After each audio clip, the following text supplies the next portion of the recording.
Krishna Caitanya Prabhu Nityananda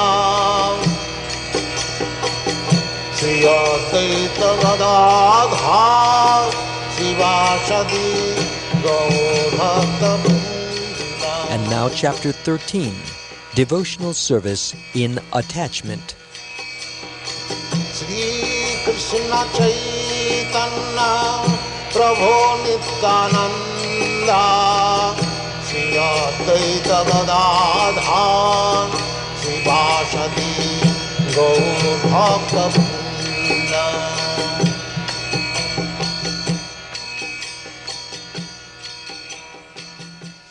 Out of sheer misunderstanding, some transcendentalists think that knowledge and renunciation are necessary for rising to the platform of devotional service.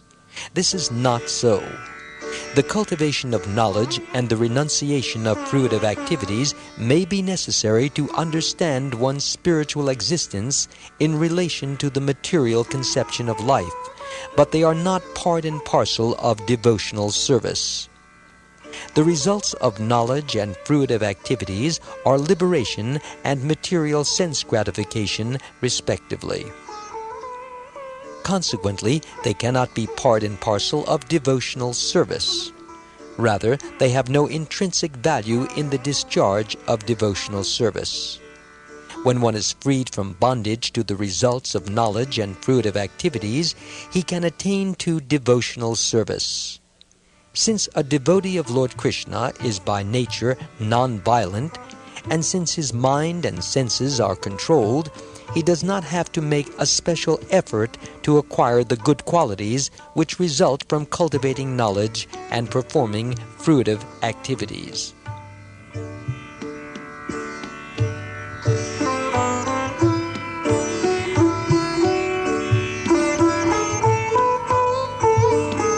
When Uddhava was asking Krishna about rules and regulations according to Vedic injunctions, he asked, "Why is it that the Vedic hymns encourage one in material enjoyment, while at the same time the Vedic instructions also free one from all illusion and encourage one toward liberation?"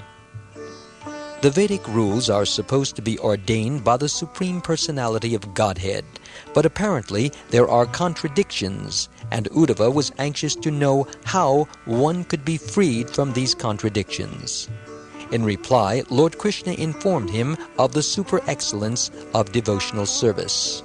He said, "It is neither practical nor necessary for one who is already engaged in devotional service to me and whose mind is fixed on me to endeavor for the cultivation of knowledge and renunciation." Thus, the Lord's conclusion is that devotional service is independent of any other process. The cultivation of knowledge, renunciation, or meditation may be a little helpful in the beginning, but they cannot be considered necessary for the discharge of devotional service.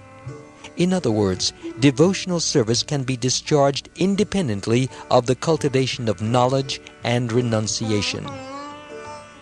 In this regard, there is also a verse from Skanda Purana in which Parvat Muni told a hunter tribesman, "O hunter, the qualifications which you have just now acquired, such as non-violence and others, are not astonishing, because one who is engaged in devotional service to the Supreme Lord cannot be a source of trouble for anyone under any circumstance." After discussing these points, Lord Caitanya told Sanatana Goswami, "Thus far I have explained devotional service according to the regulative principles. Now I shall explain devotional service to you in terms of transcendental attachment."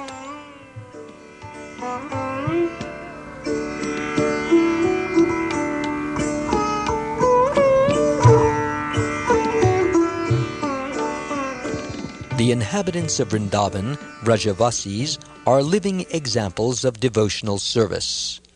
Theirs is ideal devotional service with attachment, and such devotion can be found only in Vrajabhumi, Vrindavan.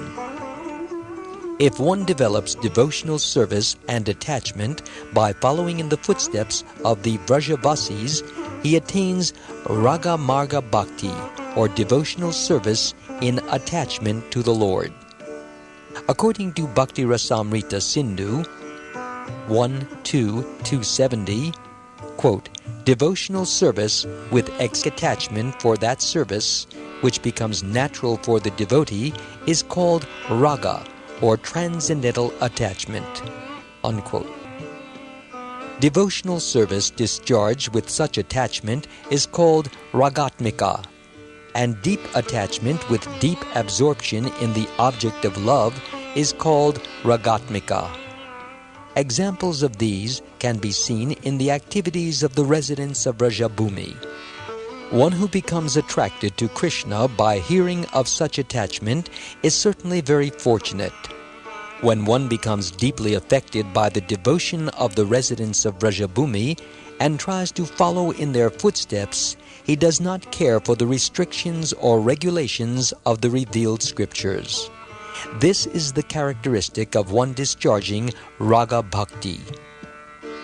Devotional service with attachment is natural, and one who has been attracted by it does not argue with those who oppose him, even though others may argue by presenting scriptural injunctions. The natural inclination to devotional service is also based on scriptural injunction, and one who has attachment for such devotional service is not required to give it up simply on the strength of scriptural argument. In this connection, it should be noted that a class of so-called devotees, known as Prakrita Sahajya, follow their own concocted ideas and, representing themselves as Krishna and Radha, indulge in debauchery. Such devotional service and attachment are false, and those so engaged are actually gliding down a hellish path. This is not the standard of ragatmika or devotion. The Prakrita Sahajya community is actually cheated and very unfortunate.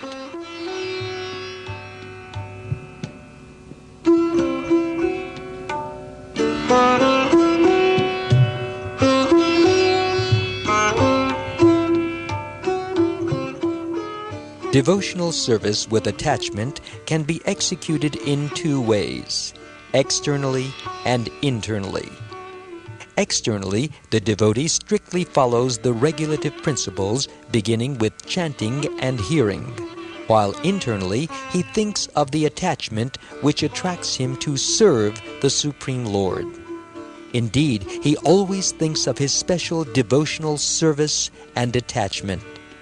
Such attachment does not violate the regulative principles of devotional service, and a real devotee adheres to these principles strictly.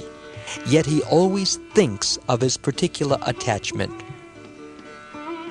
Since all the inhabitants of Vrajabhumi, Vrindavan, are very dear to Krishna, a devotee selects one of the inhabitants and follows in his footsteps in order to be successful in his own devotional service.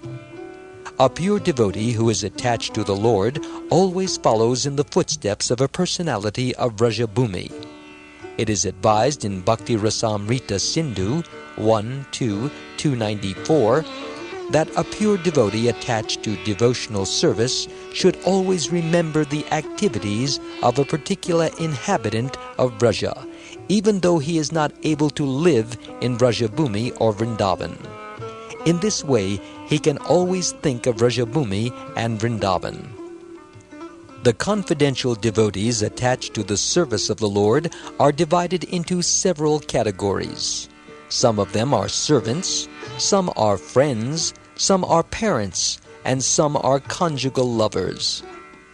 In devotional service with attachment, one has to follow a particular type of devotee of Vrajabhumi. In Srimad Bhagavatam, Canto 3, Chapter 25, Verse 38, the Lord says, Nakarachan matpara shantarupe, nangsyanti no me nimisho ledi heti, yesham aham priya atma sutascha, sakha guru surdo daivam ishtam, which means, quote, the word matpara is only used to refer to persons who are satisfied with the idea of becoming my adherents alone.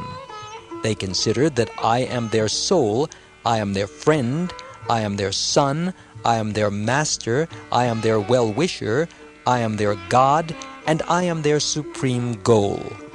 My dear mother, time does not act on such devotees." Unquote.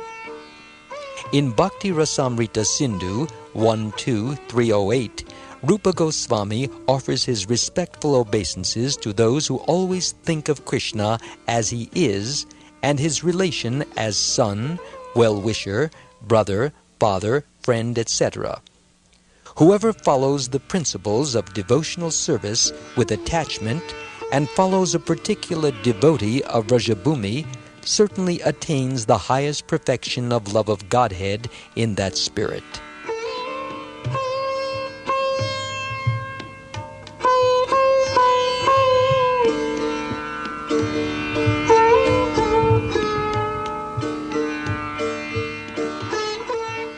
There are two characteristics by which the seeds of love of Godhead can develop, and these are known as rati, or attachment, and bhava, the condition immediately preceding love of Godhead. It is by such attachment and bhava that the Supreme Lord, Sri Krishna, is conquered by his devotees. These two characteristics are present before any symptoms of love of Godhead are manifest. This was all explained to Sanatana Goswami by Lord Caitanya. Lord Caitanya told him that since there is really no end to describing the system of devotional service with attachment, he is simply trying to offer a sampling. Lord Caitanya then described the ultimate goal of devotional service, which is meant for one who wants to attain perfection. When one's attachment to Krishna becomes very deep, one attains the condition called love of Godhead. Such a state of existence is considered a permanent situation for a devotee. In this regard, Kaviraj Goswami offered his respectful obeisances to Lord Caitanya for his sublime teachings of love of Godhead. As stated in Chaitanya Charitamrita, Madhya Lila, chapter 23, verse 1, quote, "O Supreme Personality of Godhead, who but you has ever awarded such pure devotional service? O most magnanimous incarnation of the Personality of Godhead, for my part, I offer my respectful obeisances to this incarnation known as Gora Krishna." Unquote. In Bhakti Rasamrita Sindhu 1.3.1, the state of being in love with the Godhead is compared to the sunshine emanating from the sun. This shining makes the devotee's heart more and more lovely. The heart of such a devotee is situated in a transcendental position beyond even the mode of goodness. The process for making the heart even more sterilized by the sunshine of love is called bhava. A description of bhava is given by Rupa Goswami. Bhava is called the permanent characteristic of the living entity, and the crucial point of progress for bhava is called the marginal state of love of Godhead. When the bhava state becomes deeper and deeper, learned devotees call it love of Godhead. As stated in the Narada Pancharatra, "Ananya mamata Vishno, mamata prema sangata, bhaktir ityuchate bijma, pralado dava naradai," which means, quote, "When one is firmly convinced that Vishnu is the only object of love and worship, and that there is no one else, not even a demigod, worthy of receiving devotional service, one feels intimacy in his love relationship with God, and this is approved by such personalities as Bhishma, Prahlad, Uddhava, and Narad." Unquote.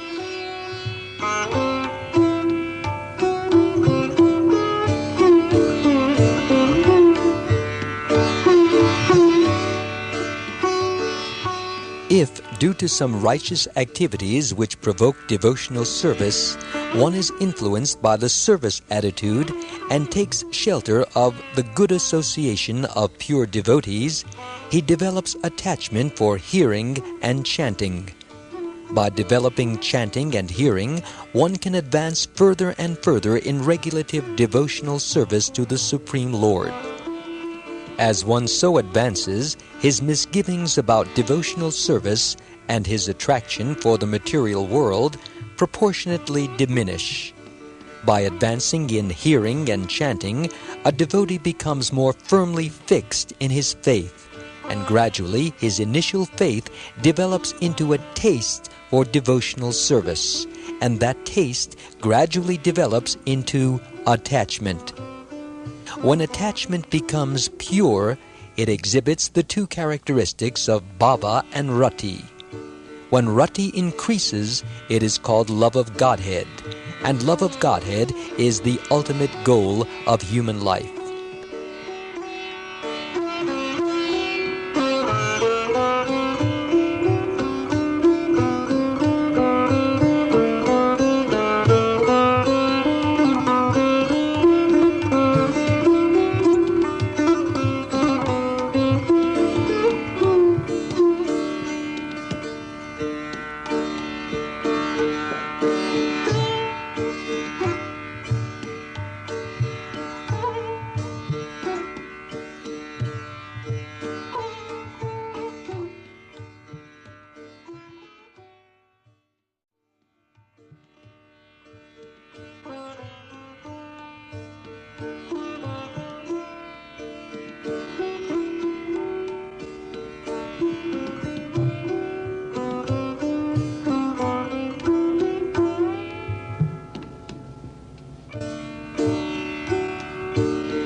This process is summarized by Rupa Goswami in Bhakti Rasamrita Sindhu 1:4:15-16. Quote, "The first requirement is faith. It is due to faith that one associates with pure devotees, and by such association develops devotional service. As devotional service develops, one's misgivings diminish. Then one is situated in firm conviction, and from that conviction he develops a taste for devotional service and advances to the stage of attachment, whereby he follows the regulative principles of devotional service. After that point, after one makes further progress, he attains the state called bhava, which is permanent. When such love of God increases, it reaches the highest stage of love of Godhead." Unquote.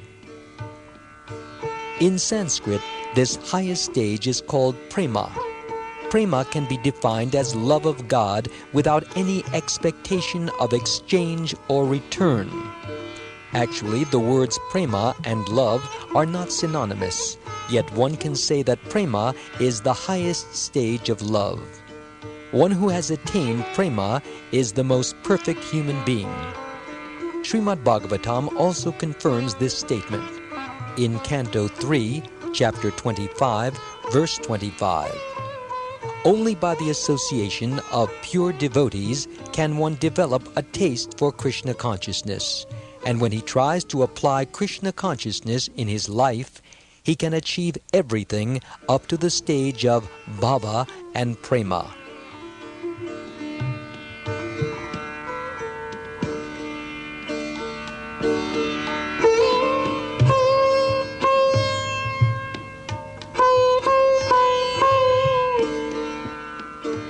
Lord Caitanya, describing the symptoms of a person who has developed from faith to the stage of bhava, states that such a person is never agitated even if there are causes for agitation. Nor does such a person waste his time even for a moment. He is always anxious to do something for Krishna. Even if he has no engagement, he will find some work to do for Krishna's satisfaction. Nor does such a person like anything which is not connected with Krishna. Although he is situated in the best position, he does not hanker after honor or personal respect. He is confident in his work, and he is never under the impression that he is not making progress toward the supreme goal of life, going back to Godhead. Since he is fully convinced of his progress, he is always confident and keeps himself busy to achieve the highest goal. He is very much attached to gratifying the Lord and enchanting or hearing about the Lord, and he is always attached to describing the transcendental qualities of the Lord. He also prefers to live in holy places like Mathura, Vrindavan, or Dwarka. Such characteristics are visible in one who has developed to the stage of bhava.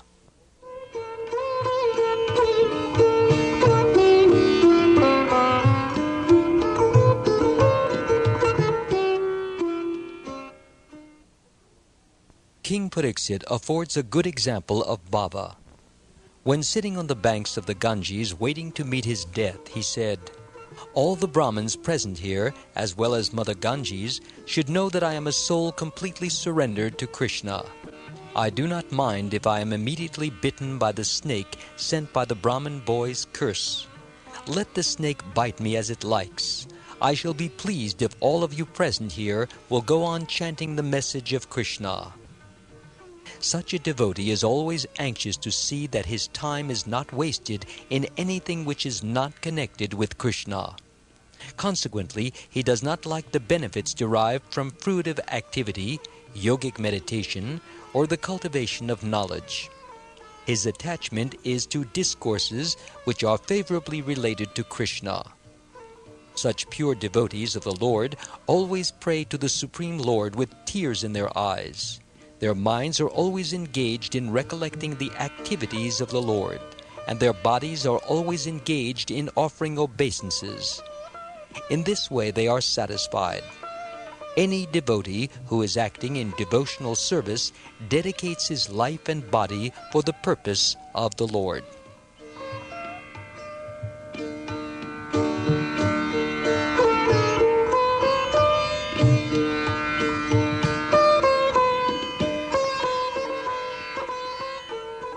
King Bharat, after whom India is called Bharatvarsha, was also a pure devotee, and at an early age he left his household life, his devoted beautiful wife, his son, friends, and kingdom, just as if they were stool. This is typical of a person who has developed bhava in devotional service. Such a person thinks of himself as the most wretched, and his only satisfaction is in thinking that some day or other Krishna will be kind enough to favor him by engaging him in devotional service. In the Padma Purana, another instance of pure devotion is found. There it is recorded that the king, although the most elevated of human beings, was begging from door to door, and was even praying to the Chandalas, the lowest members of human society. It was Sanatan Goswami who later composed this verse. Na prema shravanadi bhaktir apiva yogo tava vaishnavo.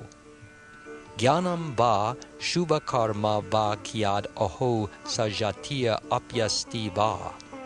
Hinarthadika sadha ke tvai tatapya chedya mula sati. He gopi janavalabha vyatayate haha mada shaiva mam. Which means, quote, I am poor in love of Godhead, and I have no asset for hearing about devotional service, nor do I have any understanding of the science of devotional service, nor any cultivation of knowledge, nor any righteous activities to my credit. I am not even born in a high family. Nonetheless, O darling of the damsels of Vraja, I still maintain hopes of achieving you, and these hopes are always disturbing me. Unquote. Such a devotee, being touched deeply by such strong desires, always chants Hare Krishna, Krishna Krishna, Hare Hare, Hare Rama, Rama Rama, Hare Hare. In this regard, the following verse by Bilva Mangal appears in Krishna Karnamrita, verse 32. Tvach chaishavam tri bhuvanad bhutam ityavehi mach chapalam chatavava mama vadigamyam tatkim karomi viralam morali bilasi mugda mukhambujam udikshitum ikshanabhyam, which means, quote, O Krishna, O wonderful flute player, the beauty of your boyhood activities is very wonderful in this world. You know the agitation of my mind, and I know what you are. No one knows how confidential our relationship is. Although my eyes are anxious to see you and your face, I cannot see you. Please let me know what I shall do. Unquote. A similar passage appears in Bhakti Rasamrita Sindhu 1.3.38, in which Rupa Goswami states, Rodana Bindu Maranda Syandi, Dragindi Varadya Govinda, Tava Madhura Svara Kanti, Gayati Namavalim Bala, which means, quote, O Govinda, this young girl with tears in her eyes is crying in a sweet voice, chanting your glories, unquote. Such pure devotees are always anxious to describe the glories of Krishna and to live in a place where he exhibited his pastimes. A similar verse appears again in Krishna Karnamrita, verse 92, quote, The body of Krishna is so nice, and his face is so beautiful. Everything about him is sweet and fragrant, unquote. And in Bhakti Rasamrita Sindhu 1.2.156, quote, O lotus-eyed one, when will I be able to always chant your holy name? And being inspired by that chanting, when will I be able to dance on the banks of the Yamuna? Unquote.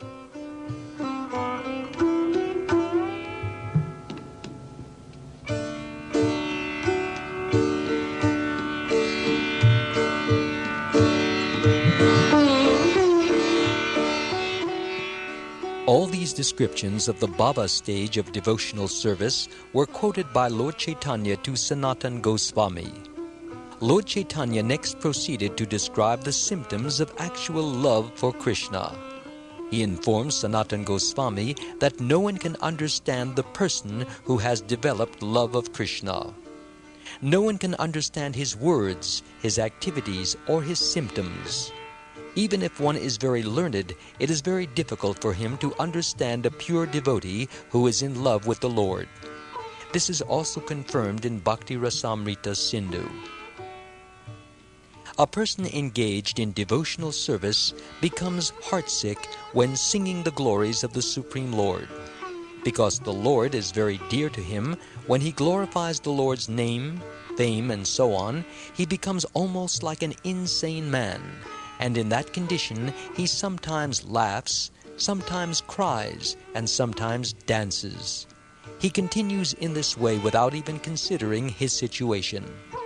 By gradually developing his love of Godhead, he increases his affection, his emotion, and his ecstasy. Such attachment, Mahabhava, is the highest stage of devotional love. It may be likened to sugar candy, which is the most powerful form of sugar.